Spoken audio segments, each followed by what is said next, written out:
আসসালামু আলাইকুম ওয়া রাহমাতুল্লাহ।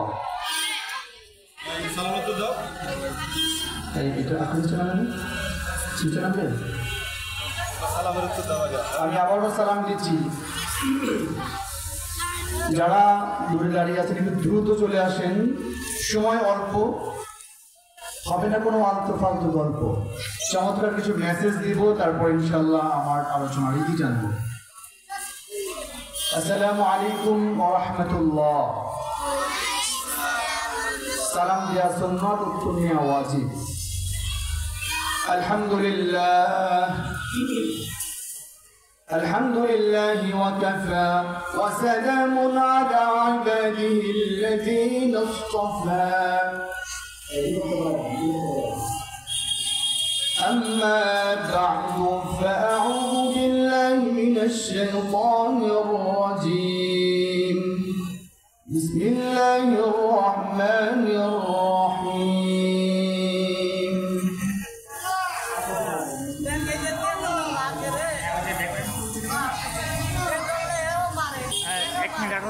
بسم الله الرحمن الرحيم.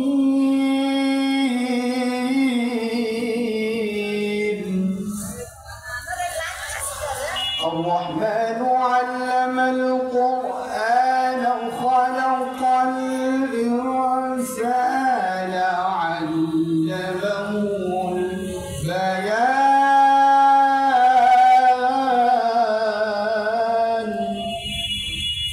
الشمس والقمر بحسبان.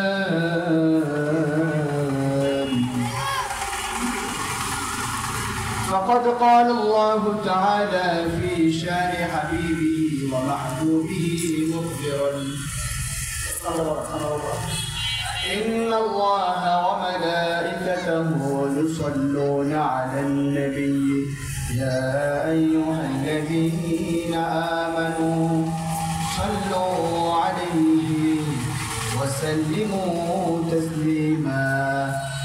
محمد الشريف اللهم صل على محمد وعلى آل محمد كما صليت على إبراهيم وعلى آل إبراهيم إنك حميد مجيد. Now I am going to start this lecture. I am Suhail Mahmood.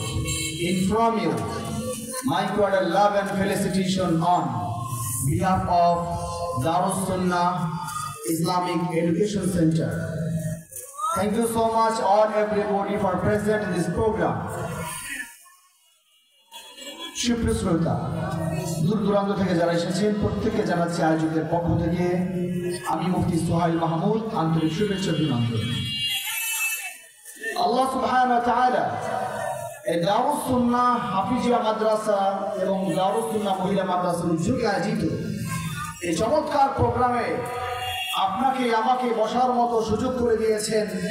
পর্দার অন্তরালে অবস্থিতা সম্মানিতা শ্রদ্ধেয়া মা বোনেরা, যারা মনোযোগ দিয়ে শুনছেন, আমরা শুকর গুজার করি, বলি আলহামদুলিল্লাহ। আজকে আমরা আছি, কালকে নাও থাকতে পারি। আজকে যারা আছেন, যাদের থাকার কথা ছিল, এমন অনেকেই নেই। এই দুনিয়ার জীবনে, এই ক্ষণিকের জীবনে মানুষের আসা যাওয়ার মধ্যে একটা ডিস্টেন্স থাকে। আসবে একটা সিরিয়াল আছে, কিন্তু যাওয়ার কোনো সিরিয়াল নাই, ঠিক কি না? বাবারা একটু চলে আসেন, আপনাদের দেখলে ভালো লাগে, সামনে আসেন। এখানে তারাই আসতে পারে যাদের হৃদয়ে ভয় দিয়েছেন কে? যাদের হৃদয়ে আছে আল্লাহর ভয়, তারা তবু পথ ভুলে যায় না। যাদের হৃদয়ে আছে আল্লাহর ভয়, তারা তবু পথ ভুলে যায় না। আল্লাহর প্রেম ছাড়া এই দুনিয়ায় কারো কাছে কোনো কিছু চায় না, ঠিক না? প্রশংসা করবো একজন আর দিকে, আমাদের খাওয়াইকে লালন পালন করেন কে? এই দারুস সুন্নাহ হাফিজিয়া মাদ্রাসা এবং দারুস সুন্নাহ মহিলা মাদ্রাসার উদ্যোগে আজকের এই প্রোগ্রামটিতে আমাদের আসার মতো সুযোগ করে দিয়েছেন কে? আমি সাইনবোর্ড পর্যন্ত চলে গিয়েছিলাম, এখানে যে প্রোগ্রাম আমি ভুলে গেছি, রাস্তা ভুলে গেছি, কিন্তু আল্লাহ তাআলা নিয়ে আসবেন এই জন্য আসতে পেরেছি। আবার আরেকটা জায়গায় যেতে হবে, আরেকটা প্রোগ্রাম এক জায়গায় আছে। এই জন্য আমি কয়েকটি মেসেজ দিয়ে আজকে গুরুত্বপূর্ণ বিষয় আপনাদেরকে অবগত করব। আমরা যে সালাম দিই, সালাম দেয়া কি সুন্নাহ? বলতে হবে সালাম দেয়া কি? উত্তর দেয়া ওয়াজিব। যে সালাম দিল সে লাভবান হয়ে গেল। আমরা এলাকাতে অনেকে দেখি সালাম দেয়, কেমনে সালাম দেয়? আসসালামু আলাইকুম বলে কি বলে না? অনেকে বলে সালাম আলাইকুম, আর একটা থাপ্পড় দেওয়া দরকার। ও কি বলেছে জানেন? সালাম আলাইকুম মানে হচ্ছে তুমি ধ্বংস হও। আপনি বলবেন ওরে মজা, আমি ধ্বংস হব কেন? বরং তুই ধ্বংস হ। যারা এইভাবে আপনাদেরকে সালাম দিবে এদেরকে বলবেন ওয়া আলাইক। কি বলবেন? মানে মানে তোমার উপরও ওইটা যেটার দোয়া তুমি আমাকে করেছো। কোনো হিন্দু অন্য সম্প্রদায়ের ভাই যদি আপনাদেরকে সালাম দেয়, এই সালামের উত্তর নেওয়ার সিস্টেম পদ্ধতি হচ্ছে ওয়া আলাইক এতটুকু বলা। দারুস সুন্নাহ হাফিজিয়া মাদ্রাসা এবং দারুস সুন্নাহ মহিলা মাদ্রাসার ছেলে মেয়েরা চমৎকার ভাবে সালাম গুলো আদান প্রদান করে। ওরা সালাম দেয় কিভাবে জানেননি? সালামের হামজা মিমের পেশ স্পষ্ট ভাবে উচ্চারণ করতে হবে। আমি যেভাবে বলি ওরা ওইভাবে শিক্ষা অর্জন করেছে। এই জন্য আপনার ছেলে মেয়েকে এই মাদ্রাসায় দিতে হবে। পারবেন তো ইনশাআল্লাহ? সালামের হামজা মিমের পেশ স্পষ্ট ভাবে বলতে হবে। আমার সাথে সাথে বলেন আসসালামু, বলেন আলাইকুম ওয়া রাহমাতুল্লাহ। আসসালামু আলাইকুম ওয়া রাহমাতুল্লাহ। এর উত্তর বলবেন কিভাবে? ওয়া আলাইহিস সালাম। আরে কি কত ভাবে যে সালামের উত্তর নেয়। আসসালামু আলাইকুম আছে কি নাই? উত্তর বলতে হবে ওয়া আলাইকুমুস সালাম ওয়া রাহমাতুল্লাহ।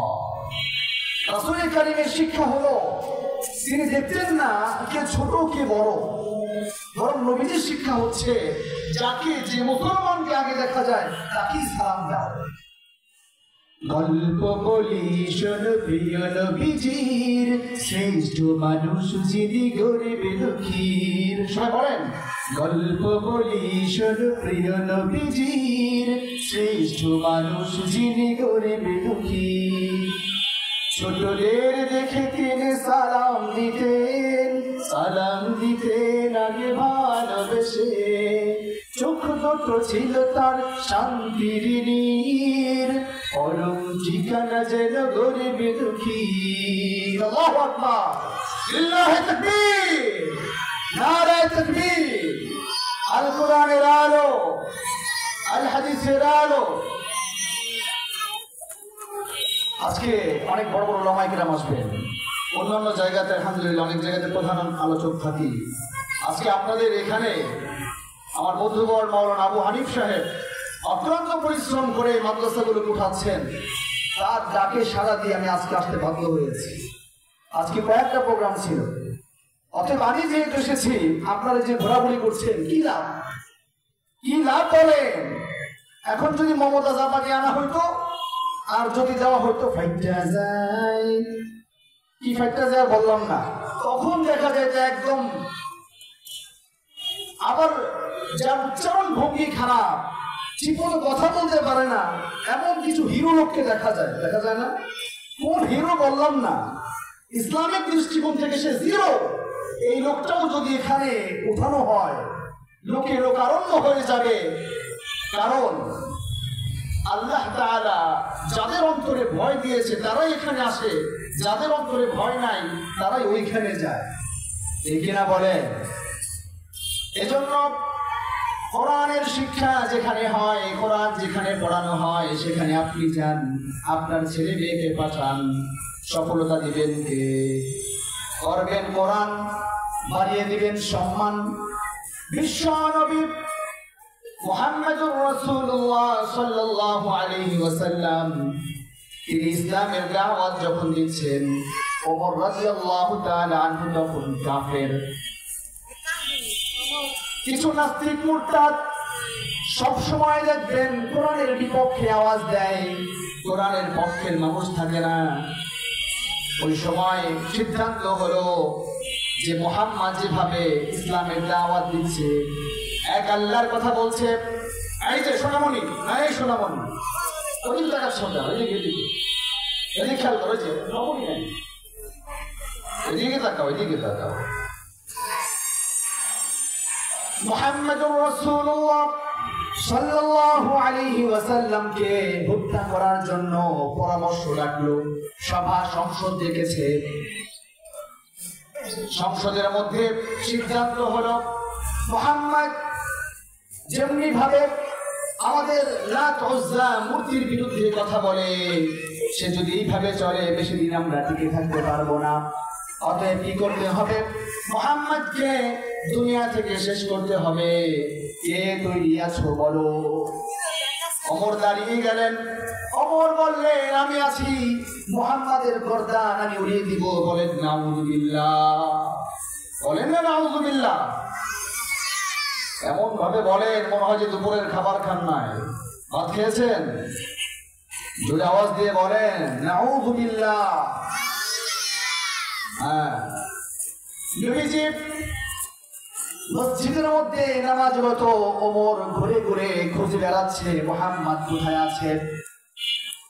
হঠাৎ করে জানতে পারলো নবীজি মসজিদের মধ্যে রয়েছে। ওমর মসজিদের দ্বারে গিয়ে কান পেতে শুনছে নবী তেলাওয়াত করছেন। যে গ্রন্থ তেলাওয়াত করছেন, এই কোরআন নাজিল করেছেন কে? যদি বলেন কে? কার উপর নাজিল করেছেন? মুহাম্মদুর রাসূলুল্লাহ সাল্লাল্লাহু আলাইহি ওয়াসাল্লাম।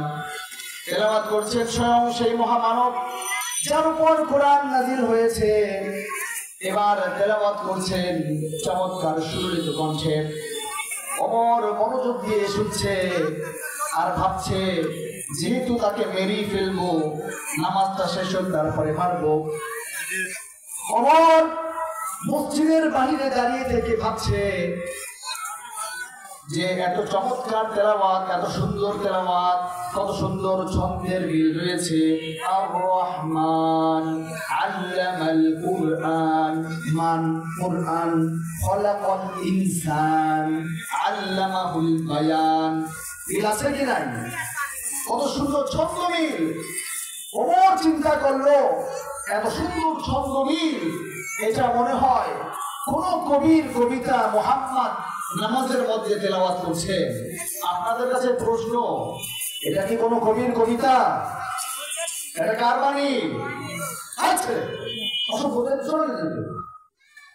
আই বাচ্চা স্মরণ আছে, কিন্তু ডিস্টার্ব করতে হবে।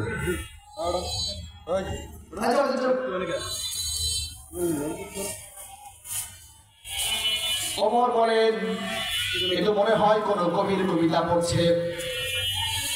ইনস্ট্যান্ট ওই মুহূর্তে বিশ্ব নবী কোরআন শরীফের আয়াত তেলাওয়াত করছেন। ওয়ামা হুয়া বিকাউলি শাইর কলিলাম মা তুমিনুন। এর অর্থ হচ্ছে এটা কোন কবির কবিতা নয়, খুব কম মানুষের পরিমাণ আনে। ওমর শুনি অবাক, কি ব্যাপার? আমি মনে মনে চিন্তা করলাম মুহাম্মদ মনে হয় কোনো কবির কবিতা পড়ছে। ওদিকে মসজিদের ভিতরে আমি তো কোনো আওয়াজও করি নাই, শুধু মনে মনে বলেছি। আমার মনের কথার উত্তর কিভাবে মুহাম্মদ দিয়ে দিল? এটা কোনো কবির কবিতা নয়। What is this? এটা কি তাহলে? এটা তাহলে আমার মনে হয় মুহাম্মদ গণক হয়ে গেছে। আছে না এলাকায় কিছু লোক দেখবেন, আমরা পুরান ঢাকায় পড়াশোনা করেছি, ওখানে বাপেরও কয় হালা, বাপ পোলারেও কয় হালা। বাপ হালাই কি যে করছে, পোলা হালারে পাঠাইলাম দোকানে, মাদের পোলা হালাইকে আমরাই করলো না। এক দেশের গালি আর এক দেশের বুলি। তো পুরান ঢাকায় আমি পড়াশোনা করেছি, ওখানে দেখলাম কিছু ধান্দাবাজ তারা চিঠি নিয়ে বসে আছে, মানে আপনার হাত দেখা বলে বাটপারি, চশমাটার এইখানে দিয়া তোমার 3 গোলার মধ্যে 2 গোলা বিদেশ সৌদি আরবে, 1 গোলা জেলে আছে আর 1 গোলা ব্যাংকে চাকরি করে।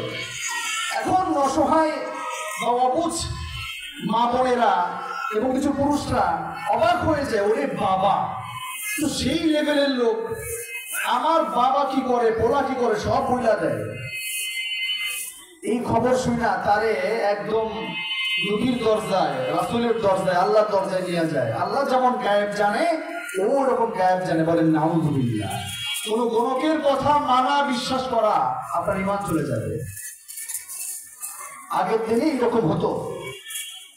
এবার এরকম যদি কাউকে দেখেন, খুব ভালো করে শুনেন, রাস্তার পাশে কেউ যদি বলে হাত দেখা হয়, আপনি হাত দেখাবেন, দেখানোর পরে কি বলে মনোযোগ দিয়ে শুনবেন। শোনার পরে হাতের মধ্যে যত শক্তি আছে সমস্ত শক্তি এক করে একটা থাপ্পড় দিবেন। থাপ্পড় দিয়ে বলবেন, এই মগা, আজকে যে তুই থাপ্পড় খাবি এটা জানতি না? আজকে যে তুই থাপ্পড় খাবি এটা জানতি না? যদি কয় না, তাহলে তুই কিসের গণক হইলি? তুই তো নিজের খবর বলতে পারস না, আরেকজনের খবর বলি কেমন? আর যদি কয় হ, তাহলে আরো দুটা খা। মাঠপাটি করতে শিখছিস। এরকম যখন আপনি প্রতিবাদ করবেন, দাঁড়িয়ে যাবেন, তখন দেখবেন এইগুলো অটোমেটিকলি বন্ধ হয়ে যাবে। আলহামদুলিল্লাহ, ওয়াজ মাহফিলের কারণে এরকম দারুস সুন্নাহ হাফিজিয়া মাদ্রাসা, দারুস সুন্নাহ মহিলা মাদ্রাসার মতো মাদ্রাসার কারণে এখন সমাজবাসী আস্তে আস্তে অনেক সচেতন হয়েছে। যে কথা বলছিলাম, বিশ্ব নবী মসজিদের ভিতর থেকে তেলাওয়াত করছেন, ওয়ামা হুয়া বিকাউলি শাইর। ওমর বাহির থেকে চিন্তা করছেন, এটা মনে হয় কোন কবির কবিতা। নবীজি যখন বলছেন ওয়ামা হুয়া বিকাউলি শাইর, এটা কোন কবির কবিতা নয়, তখন ওমর চিন্তা করলেন মুহাম্মদ মনে হয় গণক হয়ে গেছে। গণক কাকে বলে বুঝছেন? টিকটকে যেটা বললাম, ইনস্ট্যান্ট ওই মুহূর্তে নবীজি পরের আয়াত পড়ছেন, ওয়ালা বিকাউলি কাহিন কলিলাম মা তাযাক্কারুন। আল্লাহু আকবার। বিশ্বনবী বলেন, ও তুমি যেটা ভাবছো এটা আমি গণক হয়ে গেছি, না না, ওয়ালা বিকাউলি কাহিন, আল্লাহ তাআলা আয়াত নাযিল করে দিচ্ছেন, ওই আয়াত তেলাওয়াত করছেন, এটা কোনো গণকের কথা নয়। খুব কম মানুষই এখান থেকে উপদেশ গ্রহণ করে, বলেন না সুবহানাল্লাহ। ওমরের অবস্থা এমন হয়ে গেল যেন তার পায়ের নিচে মাটি নেই, চক্ষু যেন চরক গাছের মতো উপরে উঠে গেছে।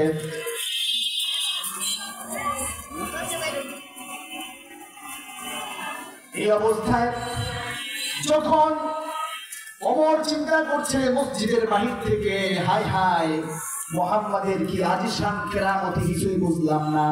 আমি বাহির থেকে বলছি এটা কোনো কবির কবিতা, কিন্তু মুহাম্মদ ভিতর থেকে বলছে না, এটা কোনো কবির কবিতা নয়। আমি বলছি মুহাম্মদ গণক হয়ে গেছেন, অথচ মুহাম্মদ জানেও না আমি মসজিদের বাহিরে আছি, কিন্তু ভিতর থেকে বলছে ওয়ালা বিকাউলি কাহিন, এটা কোনো গণকের কথা নয়। What is this? তাহলে এটা কি? প্রশ্ন আসে কিনা? যদি কবির কবিতা না হয়, গণকের কথা না হয়, তাহলে এটা কি? না হাজা। এবার পরের আয়াত তেলাওয়াত করছেন, তানজিলুম মির রাব্বিল আলামিন। আল্লাহু আকবার। আল্লাহ তাআলা বলেন, এটা কোন কবির কবিতা নয়, গণকের কথা নয়, এটা স্বয়ং আল্লাহ তাআলার নাযিলকৃত মহাগ্রন্থ আল কালাম। বলেন না সুবহানাল্লাহ। মুহাম্মদ সাল্লাল্লাহু আলাইহি সাল্লামের তেলাওয়াতের কারণে ওমরের অন্তরে একটা ধাক্কা খেয়েছে। ওমরকে 3টা ধাক্কা দিয়ে ইসলামের দিকে আনা হয়েছে। এক ধাক্কা হলো সূরা হাক্কা। আমি যেটা তেলাওয়াত করলাম এই সূরার নাম কি? সূরা হাক্কা। এইটা দিয়ে আল্লাহ দিয়েছে অন্তরে একটা ধাক্কা। এই ধাক্কায় অনেকটা পরিবর্তন চলে আসছে। যিনি হত্যা করতে আসছে তিনি নিজেই চেঞ্জ হয়ে গেছে। আর ধাক্কা খেয়েছে। যখন নবীজির গর্দান কাটতে গিয়েছিল, প্রতিমধ্যে জানতে পারলো যে তার বোন ফাতেমা সে নিজেই মুসলমান হয়ে গেছে। কিসের নবীজিকে মারবে? এবার বোন ফাতেমার দরজায় নক দিয়ে বলছে, এই দরজা খোল, খুব চেতা তেজি। এমন সময় বোন দরজা খুলেছে। বোনের জামাতা তাকে পেয়ে এমন মায়ের মেরেছে, হাতড়ির অবস্থা, জামাইয়ের রক্ত দেখে বোন তার উপরে পড়েছে, বোনের উপর আক্রমণ শুরু করেছে। বোনের মাথা দিয়ে ফিনকি দিয়ে যখন রক্ত বের হয়েছে তখন তার হুঁশ ফিরেছে। এরপরে বললেন, তোরা কি করেছিস? আমাকে দে। বোন ফাতেমা বললেন,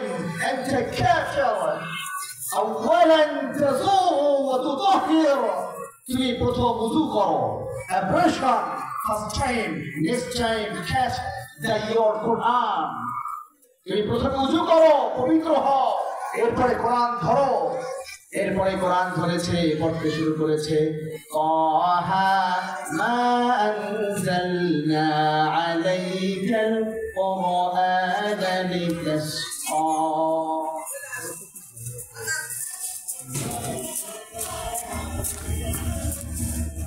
আল্লাহ তাআলার এই বাণী যখন তারা তেলাওয়াত শুনছে, মুহাম্মদ সাল্লাল্লাহু আলাইহি ওয়াসাল্লামের তার কথিত এই খণ্ড যখন তারা পেয়েছে, ওমর যখন শুনতে পেল তখন তার হৃদয়ের মধ্যে একটা কেমন যেন ভাব তৈরি হয়েছে।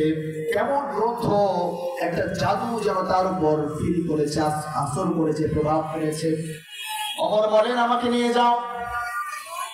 ওমর যখন নবীজির কাছে গিয়েছেন, পাশে ইবনে আব্বাস রাদিয়াল্লাহু তাআলা আনহুমা আর সাহাবায়ে কেরাম আব্বাস রাদিয়াল্লাহু তাআলা আনহুর পাশে বলেন, ইয়া রাসূলুল্লাহ, ওমর আসতেছে, ওর গর্দানে তলোয়ার। নবী বলেন, না না, তরবারি যাই থাকো, ওকে সাইড দাও, আসতে দাও। আজকে ওমরের বিজয়, আজকে ইসলামের বিজয়। ওমর কালিমা গ্রহণ করবে, ওকে সাইড দাও, জায়গা দাও। তরবারি কাঁধে তরবারি রেখে ওমর বলল, ইয়া মুহাম্মদ, এ মুহাম্মদ, আমাকে আপনি কালিমা পড়িয়ে দেন। ওমরকে কালিমা পড়িয়ে দেয়া হলো, লা ইলাহা ইল্লাল্লাহ মুহাম্মাদুর রাসূলুল্লাহ সাল্লাল্লাহু আলাইহি ওয়াসাল্লাম। এই তেলাওয়াত কালিমা পড়লেন তো ওমর মুসলমান হয়ে গেছে। বলেন সুবহানাল্লাহ। ওমর মুসলমান হওয়ার পরে বলেন, ইয়া মুহাম্মদ, ইয়া রাসূলুল্লাহ, আনতা সিদ্দিক, আনতা সাদিক, কালামুকা সাদিক, কুরআন সাদিক।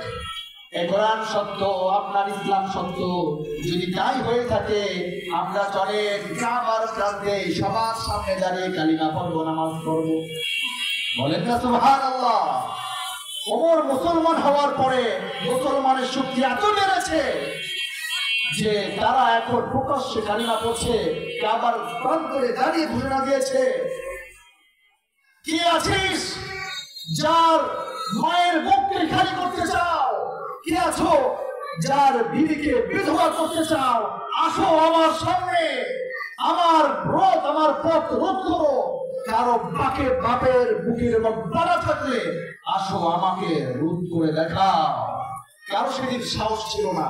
সেদিন থেকে শুরু হয়েছে ইসলামের পতাকা উত্তীর্ণ হওয়া। আজও পর্যন্ত এরকম দারুস সুন্নাহ হাফিজিয়া মাদ্রাসা, দারুস সুন্নাহ মহিলা মাদ্রাসা থাকে।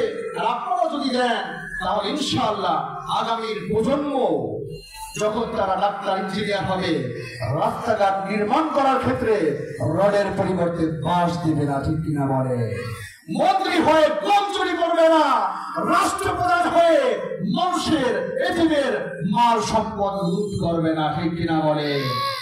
আমরা বলি, আপনারা যদি ইসলাম না বুঝে আমাদের কাছে আসেন আর ইসলাম বুঝে রাষ্ট্র পরিচালনা করেন, এই পৃথিবীর মুখে আপনারা সেরা সেরা রাষ্ট্রপ্রধান হবেন, ঠিক কিনা বলে? আল্লাহ তাআলা আমাদেরকে বুঝার মানার আমল করার তৌফিক দান করুন। আমিন সুম্মা আমিন। ওয়া আখিরু দাওয়ানা আলহামদুলিল্লাহি রাব্বিল আলামিন।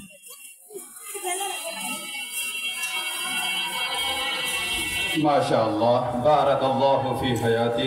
শ্রদ্ধেয় আলোচককে আন্তরিক শুভেচ্ছা।